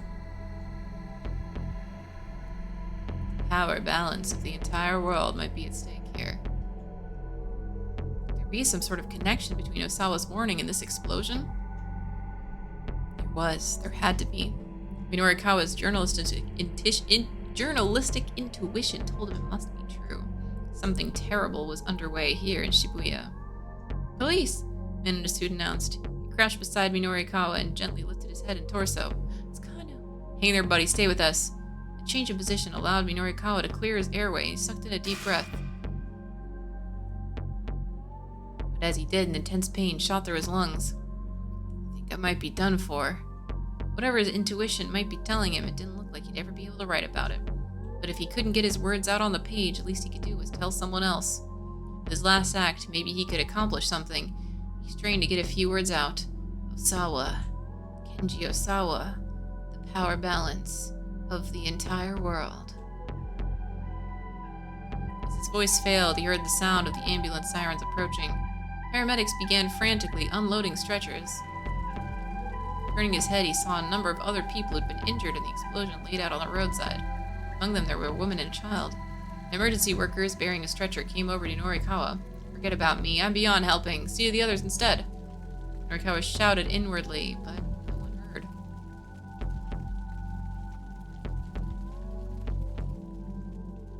Is this something we can... No, it's a bad end. Okay. Oh my gosh, this hour is really hard. Chased Miku as far as Kawandori, only be caught and exposed in a simple change of words. Someone who shouts something at 15:30 needs to change what it is they shout. Okay.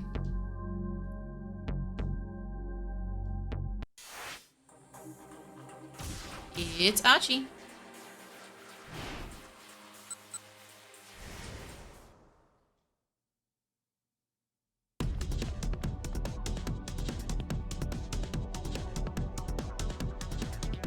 Hitomi, wait! Achi shouted. She didn't appear to hear his cries. Hope of rescuing her sister. Okay.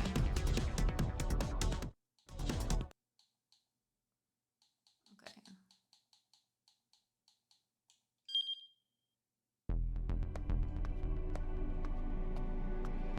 We have the to be continued? Okay.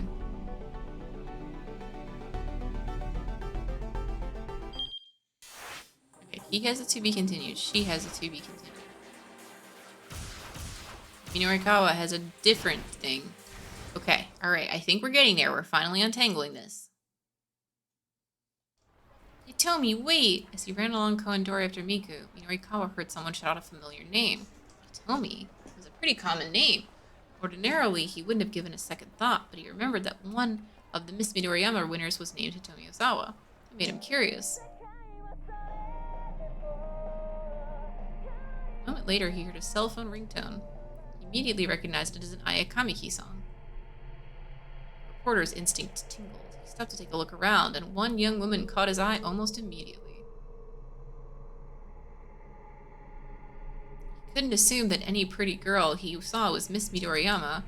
After all, it'd be a little too convenient if he just so happened to run into her now. Still, it didn't cost him anything to ask. Are you Hitomi Osawa? You might as well check. But to his own surprise, he hesitated in embarrassment. He'd never been too embarrassed to ask a question before. He didn't get a chance to contemplate that realization.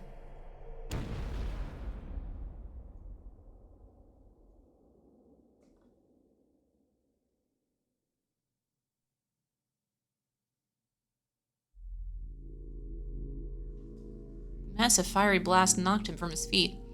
A deafening roar set his head throbbing. What was that? What's going on?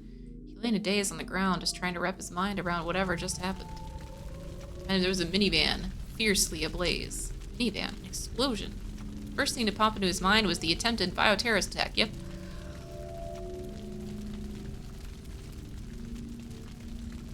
In the end, no one had been harmed, but, you know, the government had paid attention. Right now, Norikawa was a stone throw from the Shibuya precinct. Could this be a repeat of the Kamigaseki attack? The entire area was in an uproar. People were running around in panic. Norikawa could see several injured people lying on the ground, unmoving. Yet despite the gravity of the situation, numerous onlookers were casually taking photos with their cell phones. Norikawa got to his feet and went to try to get everyone away from the scene of the explosion. Hey guys, get back! There could be another bomb! Norikawa looked around as he pushed back the crowd. He was getting the strong whiff of the smoke. He needed to write his copy ASAP, but he couldn't turn his back on this situation now. Two young men were strolling towards the burning vehicle. They had the look of juvenile delinquents. Whoa, what the heck? Is this for real? This dangerous? Like for serious? The pair turned to find an optimal vantage point. Hey, Norikawa snapped, don't get any closer. He spread his arms wide to hold them back. The young men came to a halt, but otherwise paid him no heed. This is bad. This is for real bad. I think this is a terrorist thing. Yo, get out your phone. Come on. But like, you think this is a terrorist thing? Dude, shut up. Just hurry up and call Susumu. The taller of the two, dressed in red, was ordering around his blue-clad companion. Huh? The boy in blue huffed. You didn't do it yourself. Say what now? Bitch, it ain't no time to get yourself all worked up. Norikawa stood there, arms still held wide, getting more and more annoyed at their back and forth. Yo, just make the call, man. The young fellow in red scowled. He wasn't gonna back down. Huh? Yo, what difference does it make if I do it or you do it? Doesn't make any difference, so it doesn't matter if you do it. Yeah, right, it don't matter. So in that case, you do it. I'm telling you, just make the damn call, and I'm telling you, you'll make it your damn self. Well, enough of this already. Norikawa opened his mouth to tell them off, but then the young man in red spoke again. Dude, the goods from over at Endo Electronics are gone. You gotta let Susumu know. The what now? Bostonian bystanders go. Well, you know, the linguists. The name Endo Electronics caught Norikawa's attention. Yeah, but ain't all that Achi dude's fault getting all huffy with us?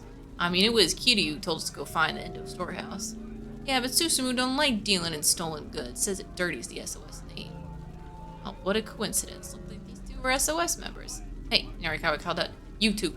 Finally succeeded getting their attention. Where's this Susumu fella? I'd like to talk to him. He had no idea who Susumu was, having only heard the name just now. Still, from the way these two were talking, seemed clear he held some position of leadership. You think I'd tell you if I knew? The fellow in red snarled. Norikawa kept his composure. Listen, you guys know the Tenryugumi? Tenryugumi was a Yakuza syndicate that operated in Shibuya. The up-and-coming Yakuza syndicate that turned up on the scene 10 years ago. With a seemingly legitimate Takarada financing as its business front, the group offers monetary solutions for people in financial trouble. But those who accept their offers soon find their troubles only grow and grow, embroiled in conflict with the Kanto Shiminegumi, who have been long established in Shibuya. These street kids were sure to be familiar with the name, if nothing else. May not look it, but have been pretty tight with the Tenryugumi. Maybe you too don't know it, but Susumu's been showing up at their office a lot lately. Susumu's been dealing with the Yakuza? Well, for real? Sweet! These two punks bought it completely. What's SOS using as their hangout these days? Got a little something to discuss with Susumu. Right now it's this bar called Inferno. Norikawa made a mental note of the name. Right, and Inferno is where exactly? The two young men looked distinctly uncomfortable. Uh-oh. Later. I got a thing I gotta do too. Backing away, they took off through the crowd. Hey, wait up! I need to know where Inferno is. But the pair had already vanished. Ambulances began arriving at the scene, and paramedics rushed out to tend the wounded. Excuse me, would you mind answering a few questions? Norikawa turned to see a man in a suit approaching him. Well, well, well. Looks like we have to unlock him again first before we can. Okay. To be continued. Wait until later. To be continued. Okay, Kano. It's been a long time since we said hello to Kano.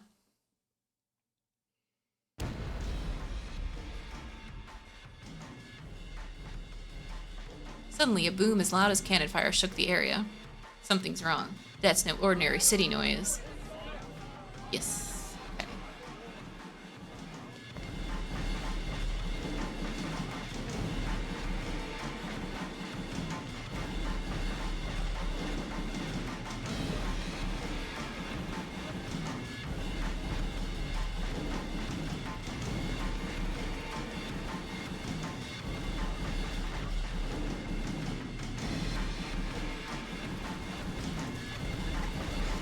Then Kano saw flames. This hadn't been an accident.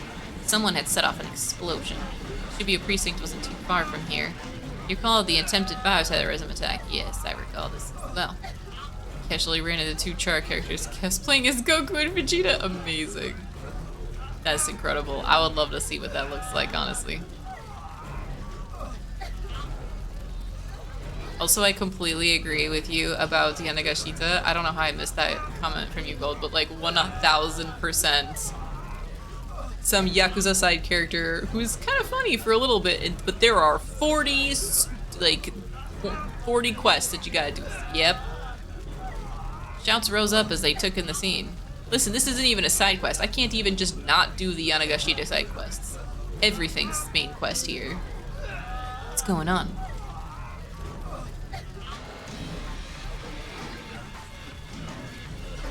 There was someone inside. Could that be Hitomi? Yes. Thank you very much.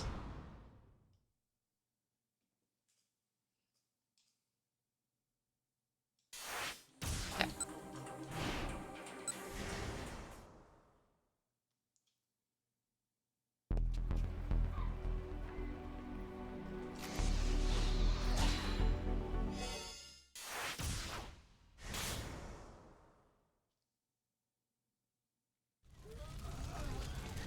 Several people were on the ground nearby, evidently injured by the explosion.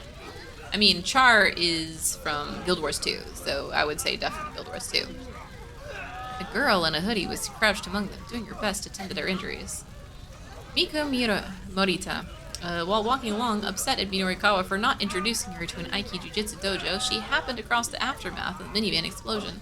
Unable to stand idly by when faced with such a horrific scene, she pitched in as best as she could to help the wounded.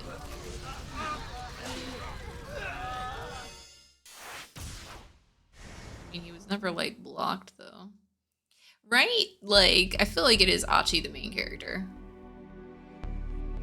Mind answering a few questions. It's funny if I just kind of go back and forth. And I probably will.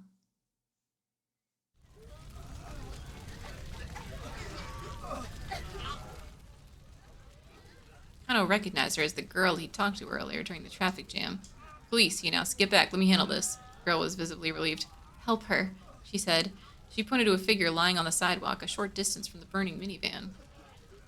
It was a Middle Eastern girl. She appeared to be unconscious. I think she got hurt rescuing another girl, about college age. The girl in the hoodie said. College age girl? That might be Hitomi. What happened to the girl she saved? Kano asked. The Good Samaritan looked around. Huh? Where'd she go? The rescuee had disappeared. This girl here, the girl in the hoodie, gestured towards the fallen girl. I can't believe how fast she was. She spoke with a hint of awe. The way she moved to get that other girl. She was on a level way beyond mine. Kano took another look at the injured girl. The figure looked rather delicate. It's hard to believe she was capable of great feats of athleticism. Achi's least favorite? Really? Achi's interesting as a character. I mean, Osawa is the most interesting character, but I dislike him. At least Achi is like himbo. I enjoy his himbo nature. Kano is actually just like, in general, like, he's just a really solid dude. A very interesting character also, but like, we get blocked off from him a lot. I don't like himbos. No. I understand. To each their own. Stanley stepped ahead of him. Leave this one to me, he said. I just like people who are pure of heart. What can I say? People who are trying their best are good in my eyes. His expression was unusually stern, even for him. Do you know her? Kano asked. The American didn't answer as he checked the girl's pulse and their pupils. Hey, Stanley, don't you have other things you should be doing? Stanley snapped. Fine then. Kano decided to collect some eyewitness accounts. It's okay to be wrong. Lol. Patrol cars and ambulances arrived at the scene in a steady stream. Once the vehicle fire was under control, things gradually began to calm down. Several officers worked to cover the area around the burned minivan with a blue tarp. Kano got his questioning underway, starting by flashing his badge at a man near the front of the crowd. Excuse me, would you mind answering a few questions? The man puffed himself up. How about you answer a few questions for me? Was this an accident or an attack? Still don't know many details, Kano admitted. The man shoved his finger in Kano's face. Let me rephrase that for you. This is a major incident. Huh? I've been around the block a few times, and I know your police PR lingo. When you start talking about the details, that wasn't 100% indicative of a major incident. I sure picked the wrong guy to try to talk to. Stifling his frustration, Kano continued his questioning. Did you happen to notice anything unusual prior to the explosion? Unusual? Now that you mention it, I think I heard a cell phone ringtone. Ringtone? No, never mind. Forget that. There's no way the ringtone on someone's phone would be audible through all that. The man was probably right, but somehow the idea nagged at Kano. He jotted down a note inside his pad. Kano. Stanley, perfect timing. Thank you for your cooperation, Kano told the man. He hurried on his way. Stanley stepped in close enough to whisper, "Who was that guy?" An eyewitness to the explosion, apparently. Do you have any info? He said he heard a cell phone ringtone at the time of the explosion. Not sure if that's significant, though. Stanley stood silently for a moment, thinking. About that girl, Kano asked. Has she woken up? No. I'm gonna drive her to the hospital. Hmm? Why do that to yourself? Just look around, Stanley said. He cast his eyes out over the scene. There were many injured people lying on the roadside. It seemed the authorities hadn't sent enough ambulances. Isn't your car back in Mariumacho? Kano asked. Under the circumstances, I think it makes sense for me to go back for it. Stanley replied. Besides, I have a few things I'd like to ask her. I was curious. You do? Stanley's cell rang. Yes? Stanley answered the phone in English. As he listened, his demeanor changed. The blood drained from his face, and his hand began to tremble slightly as he gripped the phone. Kano had never seen him this shaken up. You got it, Stanley said at last. He hung up the phone and let out a sigh. What is it? Kano asked. Stanley headed to an alley without responding. Kano hurried after him. Once they were out of earshot of the crowd, Stanley finally spoke.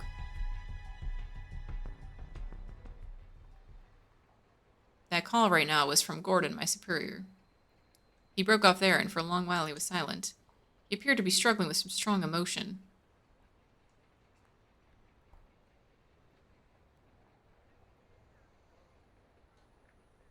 I decided not to press. I mean, I want to know what it's about. It's not difficult to talk about, you don't have to. No, I should tell you this. He braced himself before continuing. We were contacted on our end by the mastermind of this plot. Those international criminals you mentioned? Correct. Roughly 8 hours ago, they infected Maria Osawa with the UA virus. Then they let her loose somewhere in Shibuya. Hold on. By UA you mean... Kano thought back to his earlier conversation with Stanley. These criminals were trying to get their hand on a new drug. An antiviral developed by Kenji Osawa that had been shown to be effective against the UA virus. Wait, they infected Maria and let her go.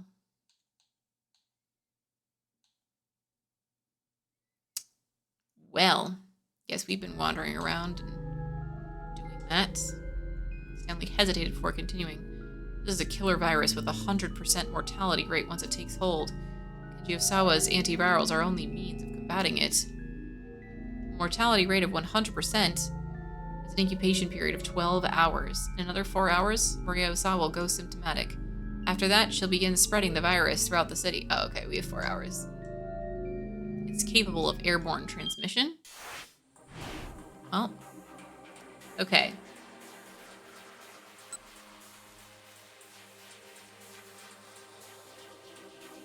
We're going to stop here for today because it is 22 and because I clicked on a button, which instead of clicking next means that I have to read it again. So we'll start that next week. Next week, which is a normal week, I'm pretty sure. Let me double check actually. What day is it? Yeah, it's normal week. So, yes, next week does in fact exist. I think so. Pretty sure. I mean, it has to, right? Like, time passes, right? Right?